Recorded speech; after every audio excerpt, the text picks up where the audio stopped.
Good evening, our guest of honor, Dr. Fatima Cardoza, the chairpersons, dear colleagues and friends. Triple positive breast cancer is defined by the co-expression of the hormone and HER2 receptors, but constitutes just 10% of all cases and is the enigmatic troika of breast cancer. If you look at the total HER2 population, it comprises 50 to 75% of cases.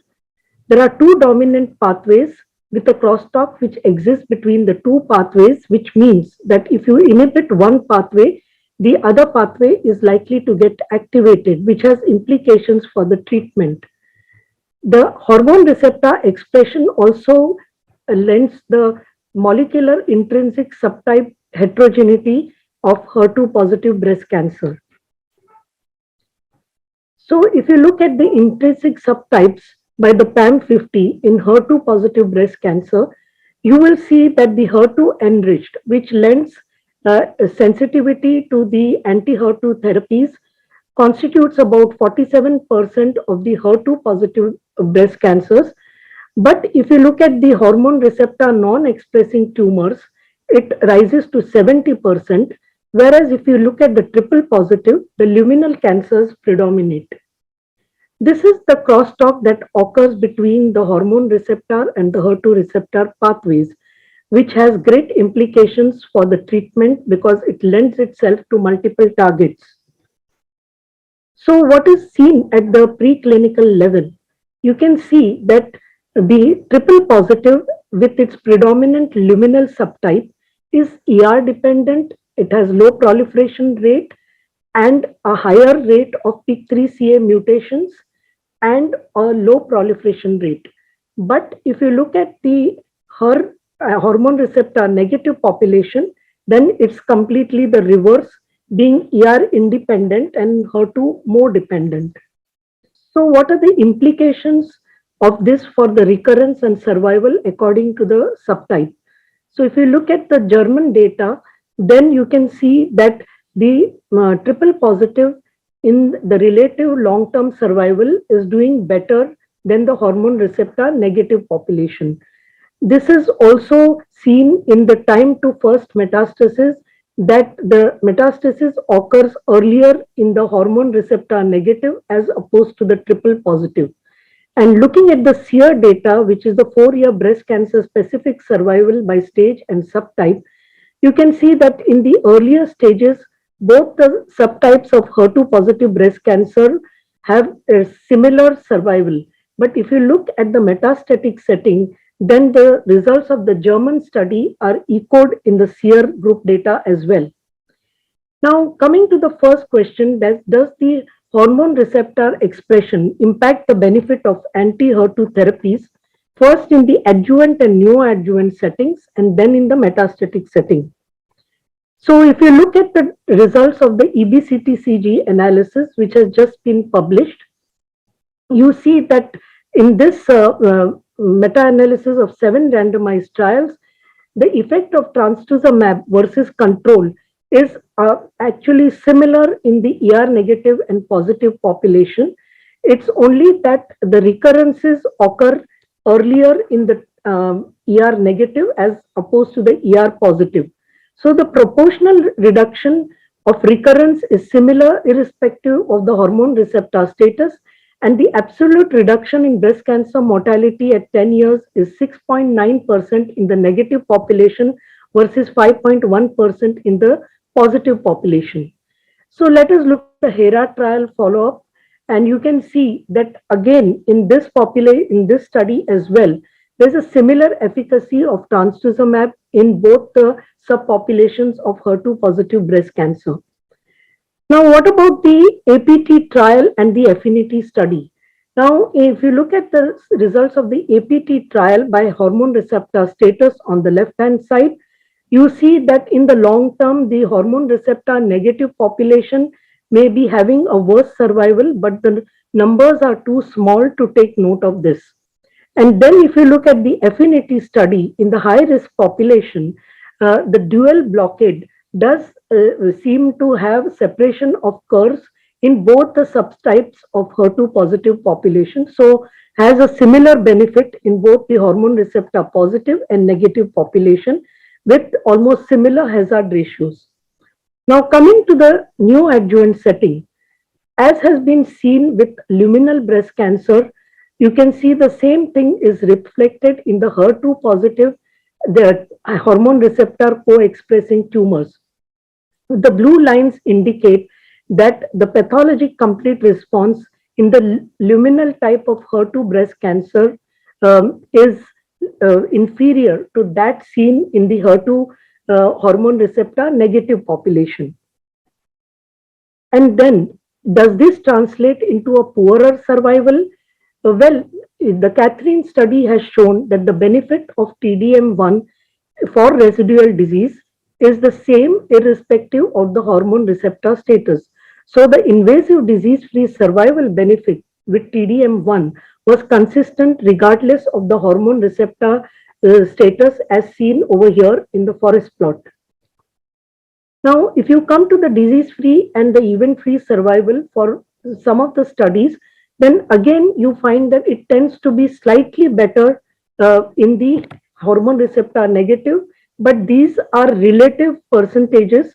So it just means that the risk reduction, relative risk reduction would be a little more in the hormone receptor negative population. Now, what about the metastatic breast cancer? And what is the status of results with regards to the hormone receptor expression?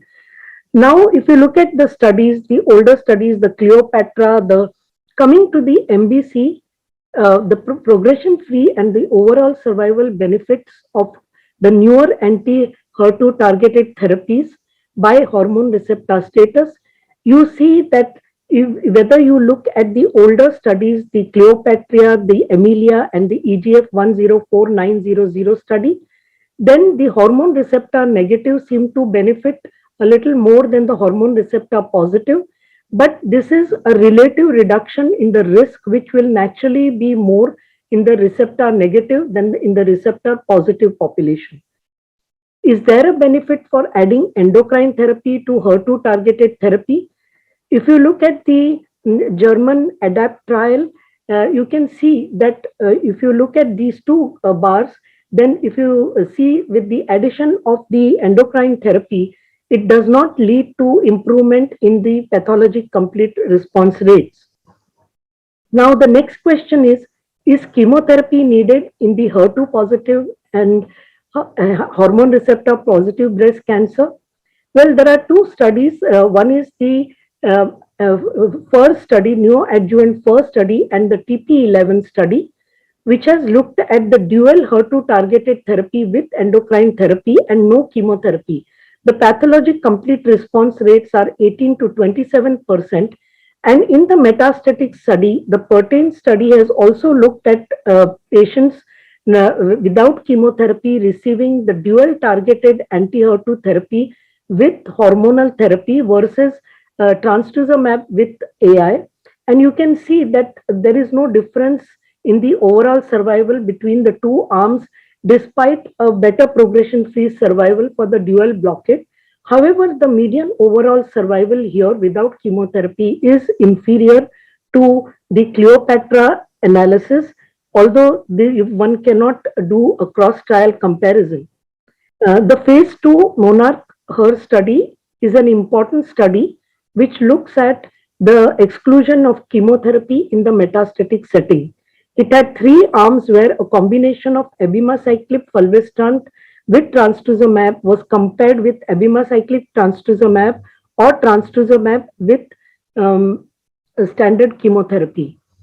So, if you look at the arm A and C and the progression free survival, then you see that arm A does better than arm C, that is, without chemotherapy, the endocrine therapy arm, which included the CDK4/6 inhibitor, is superior to the chemotherapy arm.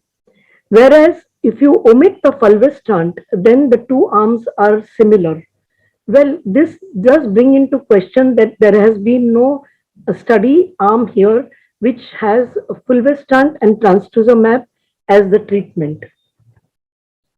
Then coming to the important Chinese study, which is a phase 3 study, again looking at whether endocrine therapy with anti-HER2 therapy is non-inferior to chemotherapy with anti-HER2 therapy. And you can see that the overall response rates are almost similar. And then if you look at the progression-free survival and overall survival, then the endocrine therapy arm is non-inferior to the chemotherapy arm. But there are several unanswered questions raised. That is, will dual HER2 targeting change results, or role of induction chemotherapy here, which was not used, and which type of endocrine therapy used, whether an AI or SERM. And of course, one raises the doubt about selection bias and selection of patients with low tumor burden. Now, there are several ongoing studies exploring the same question. One is the PATINA study, which here actually includes the induction chemotherapy plus anti-HER2 therapy, but then randomizes the patients to a dual targeting of both the hormone receptor as well as the HER2 receptor, and versus the trastuzumab, pertuzumab plus single agent endocrine therapy. And the second study is the Shivando study, which is again a phase 3 second line study, again including the induction chemotherapy with dual targeting and a maintenance with only the dual targeting of the hormone receptor and dual targeting of the HER2 receptor. Then this is compared with arm B, which has the ribociclib with dual targeting but no induction chemotherapy. Now, if you look at this slide borrowed from Sarah Hurwitz's presentation at SABS, you can see that the progression-free survival does improve in this population as you keep on adding first the anti-HER2 therapy to the endocrine therapy, and then adding the dual targeting. And then, of course, we need to see what happens when you dual target the hormone receptor as well.